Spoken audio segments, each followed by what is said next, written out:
Hello guys, आपका स्वागत है मेरे यूट्यूब चैनल उड़ान में। आज हम पढ़ेंगे बाल गंगाधर तिलक के बारे में। यह पॉलिटिकल साइंस के इंडियन थिंकर में से एक है। अगर आप नेट सेट या किसी भी टीचिंग एग्जाम की तैयारी कर रहे हैं तो ये वीडियो आपके लिए बहुत ही हेल्पफुल होने वाली है। आज हम छोटी सी वीडियो के माध्यम से ये टॉपिक अच्छे से कवर करेंगे। चलो पढ़ते हैं बाल गंगाधर तिलक के बारे में। 1856 में महाराष्ट्र में इनका जन्म हुआ था। 1920 में इनका देहांत हो गया। इन्होंने अपने जीवन काल में बहुत से महत्वपूर्ण कार्य किए हैं।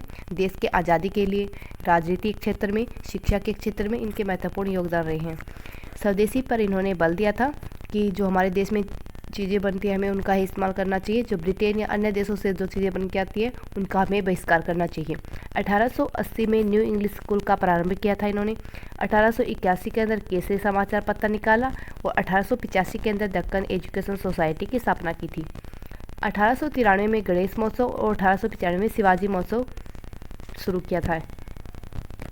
1889 में कांग्रेस में शामिल हो गए थे और शामिल होने के बाद 1920 में कांग्रेस के अंदर ही डेमोक्रेटिक स्वराज पार्टी की स्थापना की थी। ये ध्यान में रखना कौन सी पार्टी, आप लिख लेना एक बार। डेमोक्रेटिक स्वराज पार्टी की स्थापना 1920 में की थी इन्होंने। 1916 में कांग्रेस व मुस्लिम के जो मध्य एक लखनऊ समझौता हुआ था उनमें शामिल हुए और उसी में होम रूलिंग की स्थापना की थी। इन्होंने बहुजन हिताय बहुजन सुखाय पर बल दिया कि ज़्यादा से ज़्यादा लोगों को ज़्यादा से ज़्यादा सुख मिले, इस पर बल दिया था।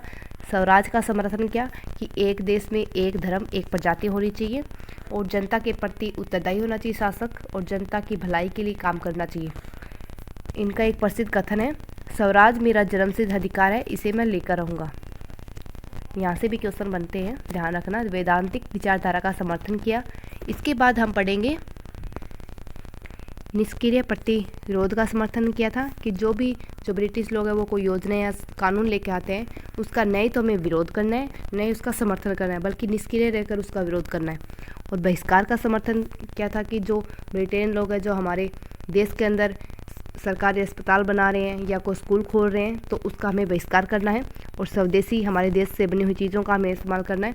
और राष्ट्रीय शिक्षा का समर्थन किया, अहिंसक रूप का समर्थन किया कि हमें निष्क्रिय रहकर या बहिष्कार कर ही हमें हमारी हक की लड़ाई लड़नी है। इसके बाद इंपॉर्टेंट बुक आती है, उनके बारे में पढ़ लेते हैं हम। वेदकाल का निर्णय 1893 में आई थी। गीता रहस्य कर्म योग शास्त्र 1915 में आई थी। वैदिक क्रोनोलॉजी वेदांग ज्योतिष 1893 में आई थी और केसरी जो 1881 में आई थी। ये इनकी इंपॉर्टेंट बुक है, इनको आप ध्यान रखना। और उम्मीद करती हूँ कि आपको ये वीडियो पसंद आई होगी। अगर पसंद आई है तो लाइक एंड सब्सक्राइब करना ना भूलें। And thank you.